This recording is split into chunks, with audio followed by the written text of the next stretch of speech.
সর্দার এত নিচে কিভাবে লাভ দেবো? আরে এখন তো দেখে না চাইতেও লাভ দিতে হবে, মানে ওইদিকে দেখ। ওরে বাবা সর্দার তাড়াতাড়ি লাভ দিন। বাবারে, আরে তোরা আবার কে? আমরা লিলিপুটের বাসিন্দা, আমাদের একটু সাহায্য করো। কি করতে হবে? আমাদের লিলিপুটে একজন দানব এসেছে, ও প্রতিদিনে আমাদের লোকদের রক্ত খেয়ে যায়, তুমি আমাদের বাঁচাও প্লিজ। ঠিক আছে চল। ওই যে দেখো দানবটা আসতেছে, আমাদের লোকজনের রক্ত খাবে, তুমি আমাদের বাঁচাও দয়া করে। ঠিক আছে বাঁচাবো, আবে জলদি কর। আরে দাঁড়া, আমি তো ওর সাথে লড়াই করে হারাতে পারবো না, ওকে বুদ্ধি করে হারাতে পারবো। আরে এখনো ওই আসতেছে না কেন? এই যে ভাই নে, আমি এসে গেছি।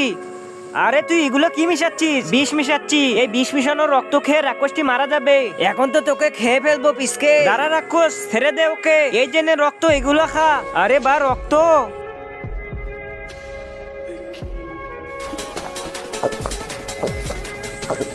তার আগে তোমরা যদি এই দুইটা ছবিকে ভালোবাসো তাহলে একটা লাইক আর একটা সাবস্ক্রাইব করো, আর যদি কিছু না করো তাহলে আমি ভাববো তোমরা এই দুইটা ছবি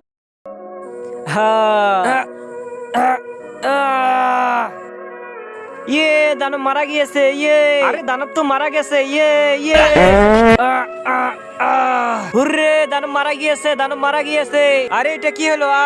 আরে এদের আবার কি হলো? আরে তোর জন্য কুত্তা, তুই রাক্ষসকে বিষ মিশানো রক্ত খাইয়েছিস আর সে বিষাক্ত পাত মেরেছে।